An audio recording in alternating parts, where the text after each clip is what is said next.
할렐루야. 함께 나눌 말씀 여호수아서 13장 1절에서 7절 말씀입니다. 여호수아서 13장 1절에서 13절 말씀입니다. 저와 번갈아 교독하고 마지막 절 함께 읽겠습니다. 여호수아가 나이가 많아 늙음에 여호와께서 그에게 이르시되 너는 나이가 많아 늙었고 얻을 땅이 매우 많이 남아있도다. 이 남은 땅은 이러하니 블레셋 사람의 모든 지역과 그술 족속의 모든 지역 곧 애굽왕 시올 시내에서부터 가나안 사람에게 속한 북쪽 에그론 경계까지와 블레셋 사람의 5 통치자들의 땅 곧 가사 족속과 아스돗 족속과 아스글론 족속과 가드 족속과 에그론 족속과 또 남쪽 아위 족속의 땅과 또 가나안 족속의 모든 땅과 시돈 사람에게 속한 무하라와 마무리 족속 경계 아베까지와 또 그발 족속의 땅과 해 뜨는 곳에 온 레바논 곧 헤르몬 산 아래 바알갓에서부터 하맛에 들어가는 곳까지와 또 레바논에서부터 미스브르봇 마입까지 산지의 모든 주민 곧 모든 시돈 사람의 땅이라. 내가 그들을 이스라엘 자손 앞에서 쫓아내리니 너는 내가 명령한 대로 그 땅을 이스라엘에게 분배하여 기업이 되게 하되. 함께 읽겠습니다. 너는 이 땅을 9 지파와 므낫세 반 지파에게 나누어 기업이 되게 하라 하셨더라. 아멘.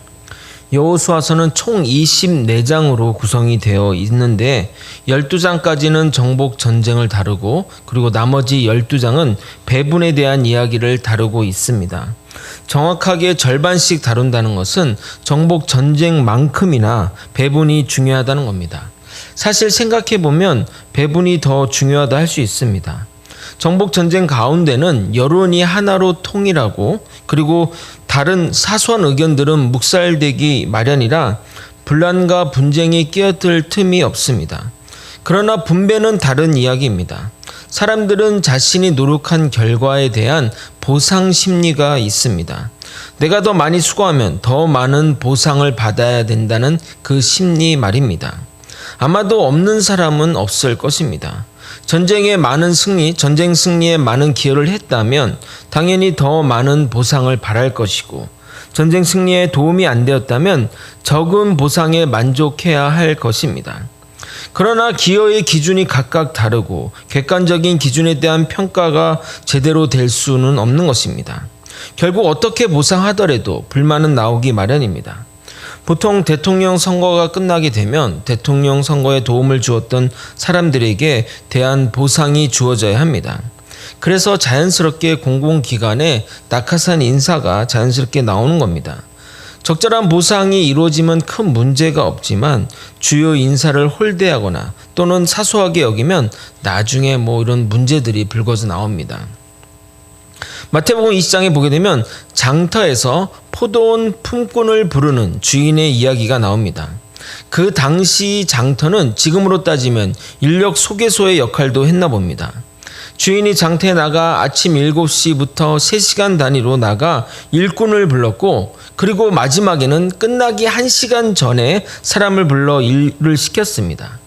그리고 맨 나중에 온 일꾼부터 급여를 지급했는데 그 1시간 일한 사람에게 하루치의 일당을 주었습니다.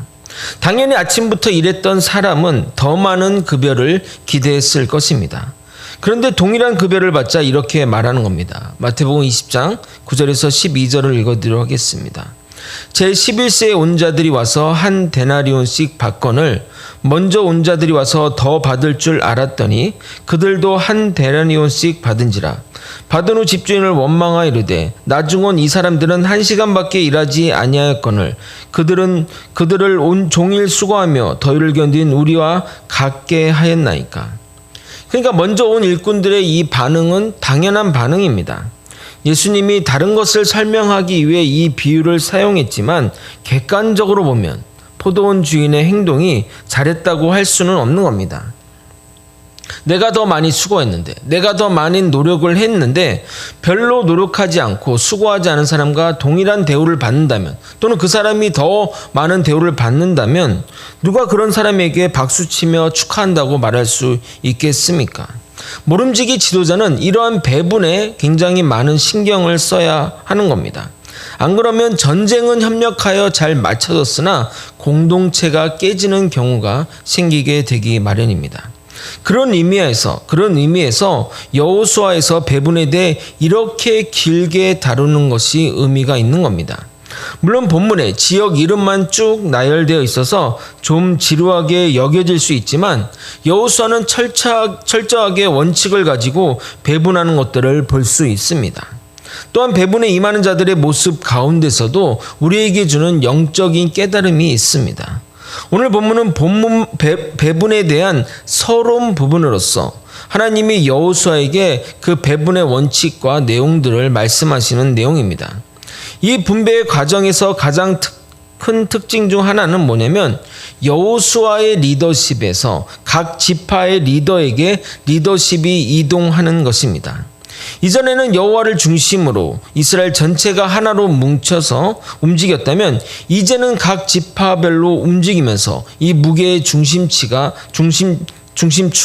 옮겨가고 있습니다. 또한 하나님은 이 분배에 따른 문제를 미리 예상하시고 사전에 차단하는 내용도 담겨 있습니다. 우리가 분배 과정을 통해 반드시 알아야 할 것은 모든 시작과 끝은 하나님이 이끌어 가신다는 것입니다. 우리가 하나님을 믿으며 하나님의 일하심을 믿으며 우리는 그분을 따라가면 됩니다. 우리의 삶이 주님이 이끌어 가신다는 것을 깨닫게 되면 우리가 이 삶을 대하는 자세가 변하게 되며 궁극적으로 우리가 해야 할 일들, 주님께 해야 될 일들은 경배와 찬양밖에 없음을 깨닫게 될 것입니다. 오늘 본문 가운데 주시는 영적인 깨달음을 받아서 사명자의 삶을 잘 살아가는 우리가 되길 예수님의 이름으로 소망합니다. 분배를 다룬 성경 본문의 첫 절이 충격적으로 다가옵니다. 여호수아 너는 나이가 많고 그리고 할 일은 아주 많이 남아있다고 말씀하십니다. 1절을 같이 한번 읽어보겠습니다. 여호수아가 나이가 많아 늙음에 여호와께서 그에게 이르시되 너는 나이가 많아 늙었고 얻을 땅이 매우 많이 남아있도다. 우리가 이제 배분을 한다고 생각하면 예상되는 것은 가나안 땅의 대부분의 땅이 정복이 마무리되었으니 이제는 나누라고 할 줄 알았는데 배분을 앞두고 하시는 말씀이 이제 얻을 땅이 매우 많이 남아있다고 하십니다. 그리고 더 놀라운 것은 여호수아가 나이가 많아 늙었다고 말합니다. 역사학자들은 이때 여호수아의 나이가 대략 90세 정도라고 추정하는데 보통 나이 지금으로 따지면 거의 은퇴할 나이고 양로원이나 또는 요양원에 계셔야 할 나이인 것입니다. 하나님이 말씀하시는 이 말의 의미는 여호수아 보고 내가 해야 할 일들이 아주 많이 남아있다라고 하는 것이 아니라 해야 할 일은 많지만 배분만 하고 너는 은퇴하라는 말씀인 것입니다. 그런데 은퇴자에게 하시는 말씀치고는 너무 부담이 큰 말씀이 아닙니까? 마치 직장 상사가 부하 직원에게 야 해야 할 일은 많은데 퇴근 시간 되었지? 퇴근해. 수고했어. 라고 말한다면 네 그럼 안녕히 계십시오 하고 돌아설 부하 직원이 어디 있겠습니까? 요즘 세대들 MZ세대를 하는데 MZ세대들은 가능할지 모르지만 저희 때는 직장 상사가 퇴근할 때까지 눈치 보며 퇴근하지 못했던 것 같습니다. 물론 하나님의 가나안 정복 방식은 모든 곳을 다 정복한 다음에 배분하는 방식을 취하지 않았고 중요 거점 도시, 중요한 군사 도시를 점령하고 난 후에 각 지파별로 땅을 배분한 다음에 그 땅의 정복을 그 지파가 마무리하는 방식을 취하였습니다. 주요 군사 도시와 인구가 많은 도시는 점령이 되었기에 잔당 수준의 사람들을 정리하면 되는 것입니다. 그렇게 하시는 이유는 대규모 병사가 움직여 전쟁을 치르는 것보다 지파별로 하는 것이 더 효율적이고 지파의 자율성과 능력대로 성취해 가라는 뜻이 담겨 있는 겁니다. 또한 정복 정쟁을 돌아다니면서 하고 나서 마지막에 배분을 하게 되면 정복을 이룬 곳과 또 배분 사이에 시간적 간격이 많이 존재하기 때문에 그로 인해 그 땅은 황폐해지고 바로 개간에 사용하기 어려운 면들이 있다는 겁니다. 그러나 가나안 사람들이 사는 땅을 정복하여 정복 후에 바로 삶을 영위해 간다면 우리가 그 삶들을 편하게 지속해 갈 수 있는 겁니다. 이러한 계획은 광야에서 하나님이 미리 이스라엘 백성들에게 미리 언급한 내용입니다. 출애굽기 23장 29절에서 30절을 읽어드리도록 하겠습니다. 그러나 그 땅이 황폐하게 되므로 들짐승이 번성하여 너희를 해할까 하여 1년 안에는 그들을 내 앞에서 쫓아내지 아니하고 내가 번성하여 그 땅을 기업으로 얻을 때까지 내가 그들을 내 앞에서 조금씩 쫓아내리라. 그러니까 그 땅이 이제 사람들이 안 살고 뭐 폐허가 되면 뭐 들짐승도 오기도 하고 그러니까 천천히 이렇게 쫓아내면서 하시겠다는 말입니다. 그러므로 우리의 하나님은 정말 다 계획이 있으신 분이십니다. 이렇게 지파별로 배분받은 땅을 정복하게 되고 이 정복의 과정은 사사시대까지 이어지는 것을 우리는 성경을 통해 알 수 있습니다. 그런데 이 배분의 문제보다 우리를 더 충격으로 하는 것은 여호수아의 나이가 많아 그가 현직에서 은퇴한다는 것이 왠지 마음에 걸립니다. 그러나 이것에도 하나님의 뜻이 있습니다. 믿음 생활 중에 또는 세상 생활에서 우리가 절대 착각하지 말아야 할 것이 하나 있습니다. 특히 자신의 공동체에서 열심히 일하는 사람일수록 이런 착각에 자주 빠지는데 이 착각이 심해지면 교만해지게 됩니다. 무슨 착각이냐면 자신이 공동체에 빠지면 공동체에 큰일이 날 거라는 생각입니다. 물론 열심히 하는 그 사람이 없으면 잠시간은 힘들 수 있지만 결코 그렇지 않다는 겁니다. 특히 하나님의 일은 더욱 그렇습니다. 그래서 직장 관련된 유명한 명언들이 있습니다. 종종 휴가를 가라. 그래야 사람들이 너가 조직에서 필요한 사람을 깨닫게 된다. 그러나 휴가를 오래는 가지 말아라. 조직에 없어도 되는 사람임을 다른 사람들이 눈치채기 전에 돌아오라는 말입니다. 이것은 누구나 동일합니다. 여호수아의 전 리더 모세를 기억하십니까? 모세를 생각해 보십시오. 백성들은 하늘 같은 모세가 없으면 어떻게 될까 걱정했습니다. 심지어 그의 뒤를 잇는 여호수아 본인도 스스로도 부담스러워했습니다. 여호수아에게 모세는 리더이자 아버지였고 선생이었는데 그분 없이 어떻게 이 문제 많은 사람들을 이끌고 와서 전쟁을 할까 고민이 많이 되었습니다. 그런데 우리가 여호수아를 읽으면서 모세의 부재를 느낀 적이 있었습니까? 모세가 간절히 생각난 적이 있었습니까? 여호수아가 몇 가지의 어떤 실수들을 했었지만 잘 알아서 금방 해결하고 그렇게 앞으로 나아가지 않았냐 이 말입니다. 저는 사역 가운데 항상 이러한 사실을 염두에 두고 있습니다. 내가 나가도 이 공동체는, 이 교회는 문제가 없어야 한다는 말입니다. 만약에 제가 나가서 문제가 된다면 저는 사역을 잘못한 것입니다. 성도들 한 분 한 분을 하나님의 사람으로 세워야 하는데 저는 그동안 제 사람을 세웠다는 말인 것이기 때문입니다. 그래서 제가 사라지니 문제가 발생하는 겁니다. 그러므로 사역자는 내 사람을 세우지 않고 하나님의 사람을 세운다는 생각으로 사역에 임해야 합니다. 그러한 생각이 사역을 건강하게 만들고 교만하게 만들지 않으며 교회를 건강하게 만듭니다. 항상 교회에 분란을 일으키는 분들이 하는 말이 내가 나가면 교회가 무너진다는 말을 하게 됩니다. 저는 세습의 시작도 여기서 출발한다고 봅니다. 자신이 이룬 이 엄청난 사역의 결과가 자신이 나간다면 문제가 생길 것이기에 자신의 아들을 그 자리에 세운다는 발상은 정말 교만의 극치가 아닐 수 없습니다. 세습하는 목사님들 대부분이 하는 이야기가 내가 은퇴하면 교회가 흔들리기에 그렇게 되지 않기에 자식을 세우는 것이고 자신의 아들은 자신의 목회 방향을 잘 이해하고 아버지의 그늘 밑에서 배운 자에게 적임자라고 설명합니다. 세습하는 목사님의 속마음은 자식 사랑도 있겠지만 내가 은퇴 후에도 여전히 이 교회에서 영향력을 발휘하고 싶은 마음 때문에 그렇게 하는 것들입니다. 만약 그 목회자가 은퇴해서 그 교회가 흔들린다면 그 교회는 없어지는 편이 더 낫다고 생각합니다. 하나님의 사람이 아닌 목사의 사람을 만들었기 때문입니다. 저는 그런 면에서 목회자의 안식년도 꼭 필요하다고 주장하는 편입니다. 안식년을 통해 더욱 목회자가 영적으로 지식적으로 충만해지고 담임 목회자가 없어도 교회가 안정적으로 굴러가는 것을 확인해야 할 필요가 있기 때문입니다.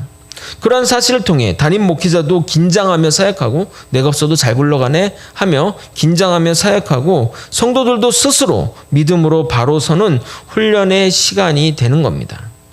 2절부터 6절까지는 정복되지 않은 땅의 이름들이 거론되는데 2절을 보면 우리에게 익숙한 땅의 이름, 민족의 이름이 나옵니다. 2절을 읽어보겠습니다. 이 남은 땅은 이러하니 블레셋 사람의 모든 지역과 구술 족속의 모든 지역. 이 블레셋 사람들은 해양 민족으로 야곱의 가족이 애굽으로 가서 가나안 땅을 비운 그 시기에 들어와 주로 서쪽 해안가에 거주하며 살았던 민족입니다. 이스라엘 그 지역을 팔레스타인이라고 부르지 않습니까? 그 어원이 이 블레셋에서 나온 겁니다. 이 블레셋 족속은 철기 문명을 가진 족속으로서 그 당시 가장 막강한 군사력을 자랑합니다. 당시 이스라엘 백성들은 청동기 무기를 가지고 있으니 그들과의 상대가 안 되었던 겁니다. 그들은 이 철기 기술을 독점하여 외부로 반출하지 아니었고 사울 왕 때까지 왕과 아들 요나단에게만 철로 된 칼을 가지고 있을 정도였습니다. 이 칼도 블레셋에 의해 주어졌을 것입니다. 사무엘상 13장 19절에서 22절을 읽어드리도록 하겠습니다. 그때 이스라엘의 온 땅에 철공이 없으므로 이는 블레셋 사람들이 말하기를 히브리 사람이 칼이나 창을 만들까 두렵다 하였습니다. 온 이스라엘 사람들이 각기 보습이나 삽이나 도끼나 괭이를 벼리려면 블레셋 사람에게 내려갔었는데 곧 그들이 괭이나 삽이나 쇠수랑이나 도끼나 쇠책질이 무딜 때에 그리하였으므로 싸우는 날에 사울과 요나단과 함께한 백성의 손에는 칼이나 창이 없고 오직 사울과 그의 아들 요나단에게만 있었더라. 그러므로 지금 하나님은 가장 강력한 블레셋을 정복할 나라 중에 제일 처음 언급함으로 남은 땅의 그 정복하는 과정이 쉽지 않음을 보여주고 있는 겁니다. 알다시피 사울왕과 요나단도 이 블레셋과의 전쟁 가운데 전사를 하게 됩니다. 이 블레셋은 크게 5 족속으로 대표되는데 성경에 자주 나오는 이름들입니다. 여러분이 좀 기억하고 있다가 얘네들이 블레셋 족속이고 그 민족이구나 라는 것을 생각했으면 좋겠습니다. 함께 3절을 같이 한번 읽어보도록 하겠습니다. 함께 읽겠습니다. 시작. 곧 애굽 앞 시올 시내에서부터 가나안 사람에게 속한 북쪽 에그론 경계까지와 블레셋 사람의 5 통치자들의 땅 곧 가사 족속과 아스돗 족속과 아스글론 족속과 가드 족속과 에그론 족속과 또 남쪽 아위 족속의 땅과 여러분들도 잘 알다시피 가드 사람 하면 누가 생각나죠? 골리앗이 생각나죠? 그리고 하나님의 법궤가 빼앗긴 곳이 어디입니까? 아스돗입니다. 그 외에 계속해서 이 5 족속들이 계속 전쟁 가운데 등장하게 됩니다. 지도를 보게 되면 이렇게 위치해 있는 것을 보게 됩니다. 그래서 이스라엘 역사 가운데 블레셋이 자주 나와 이스라엘을 가장 괴롭히는 존재로 등장하게 됩니다. 이 블레셋 땅은 시간이 한참 흘러 다윗에 의해 예속되고 아수르 왕 사르곤 왕에 의해 최종 멸망하게 됩니다. 이어지는 4절과 5절, 4절은 동쪽 지역까지의 어떤 경계를 말하고 또 북쪽 지역을 말하는 겁니다. 4절 5절을 읽어드리도록 하겠습니다. 또 가나안 족속의 모든 땅과 시돈 사람에게 속한 무아라와 아모리 족속의 경계 아벡까지와 또 그발 족속의 땅과 해 뜨는 곳에 온 레바논 곧 헤르몬산 아래 바알갓에서부터 하맛에 들어가는 곳까지야. 우리가 성경의 지명을 잘 몰라서 그렇지만 이스라엘 전역에 정복할 땅이 퍼져 있다는 것을 말하는 겁니다. 앞으로 남겨진 정복의 과정이 어떠하든 땅의 배분이 끝나면 여호수아의 사명이 끝이 나는 겁니다. 여호수아가 없으면 그의 뒤를 이어 누군가 세워져 여전히 하나님의 나라 이스라엘 나라를 이끌어 나갈 것입니다. 그것이 하나님 나라의 특징인 것입니다. 왜냐하면 궁극적으로 이 나라를 이끌어 하시는 분은 하나님이시기 때문입니다. 6절을 읽어보겠습니다. 이 구절이 배분의 핵심 구절입니다. 제가 같이 한번 읽겠습니다.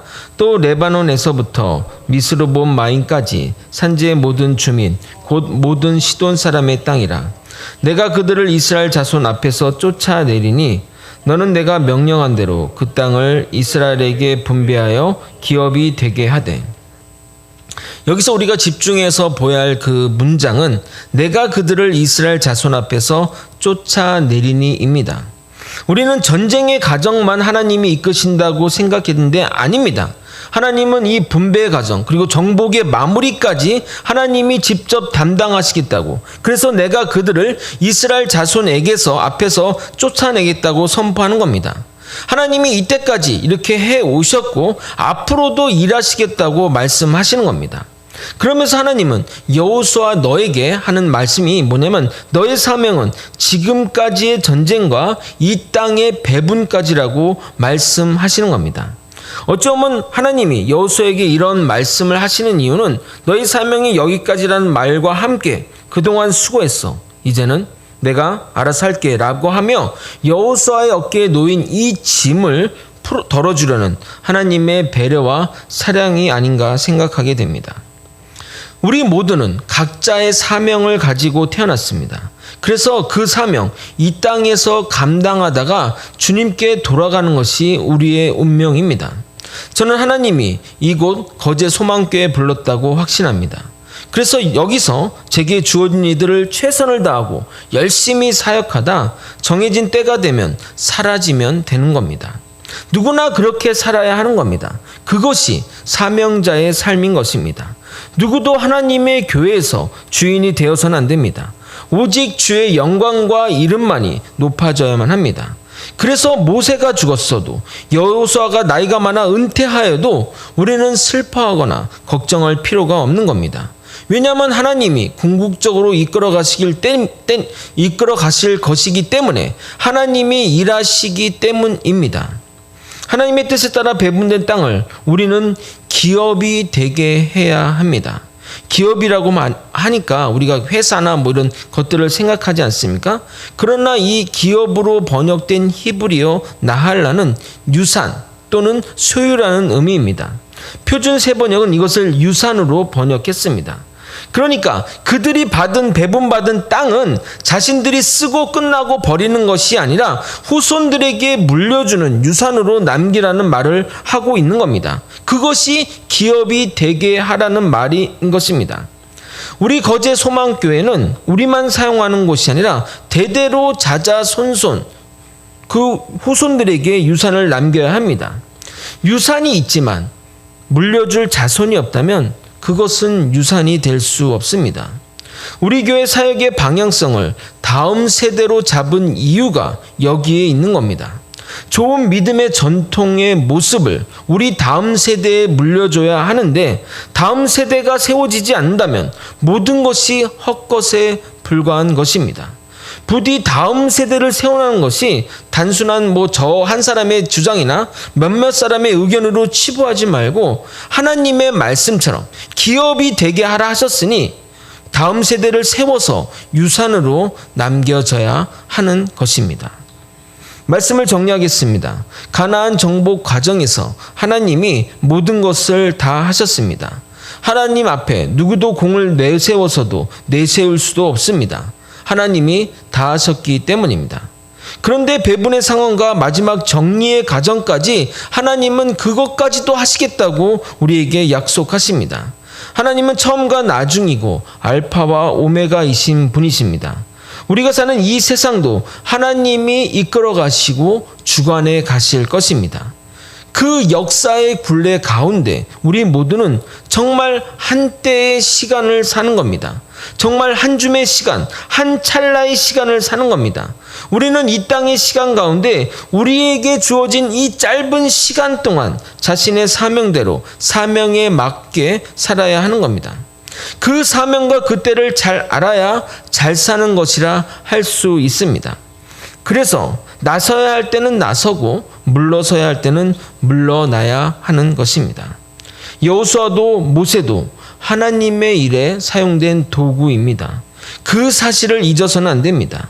우리 또한 하나님께 부름받아 쓰이는 존재일 뿐입니다.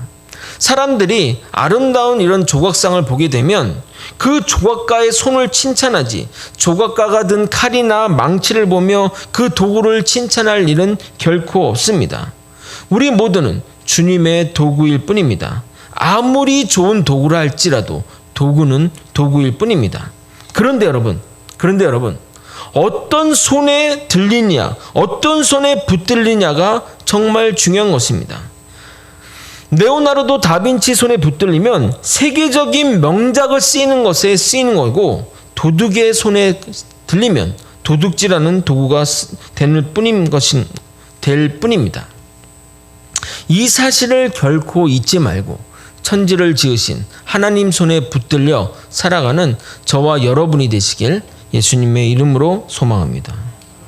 우리 함께 찬양하고 또 주어진 말씀, 깨달은 말씀 놓고 또 기도의 자리로 나아갔으면 좋겠습니다. 주가 일하시는 함께 찬양하겠습니다.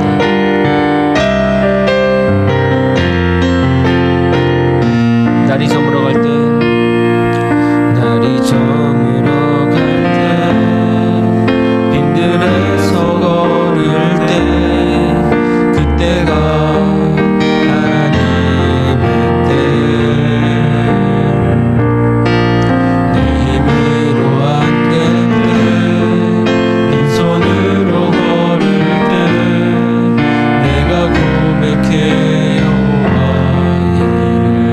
일하시네. 주가 일하시네. 주가 일하시네. 주께 아끼지 않는 자에게 주가 일하시네. 주가 일하시네. 신뢰하며 얻는 자에게. 다시 한번 처음부터 찬양하도록 하겠습니다. 우리 모인 이곳에 주님 함께 계시네. 우리는 아버지 적은 떡과 물고기 내 모든 걸 드릴 때 모두 고백해 여호와 주가 일하십니다. 주가 일하시네. 주가 일하시네. 주께 아끼지 않는 자에게 주가 일하시네. 주가 일하시네. 신뢰하며 걷는 자에게 주가 일하시네.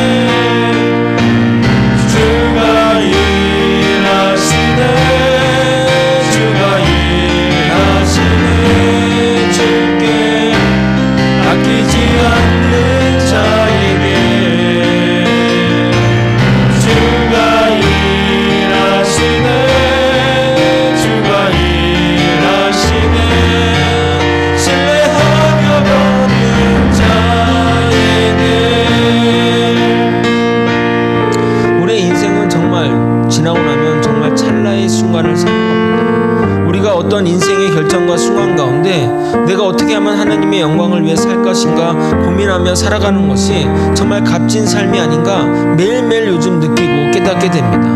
그냥 허투루 보내는 시간이 아니라 주님을 위해 어떻게 살 것인가, 내 인생을 어떻게 채워나갈 것인가, 내 사명이 무엇인가 고민하며 살아갈 때 하나님의 역사가 우리를 통해 이루어지고 우리의 인생이 하나님의 역사가 되는 것입니다.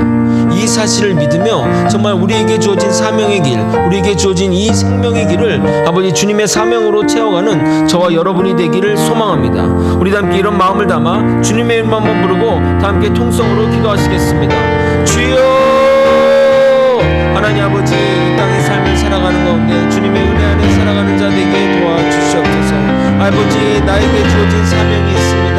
아버지, 나에게 주어진 사명을 잘 감당할 수 있게 도와주옵소서. 아버지,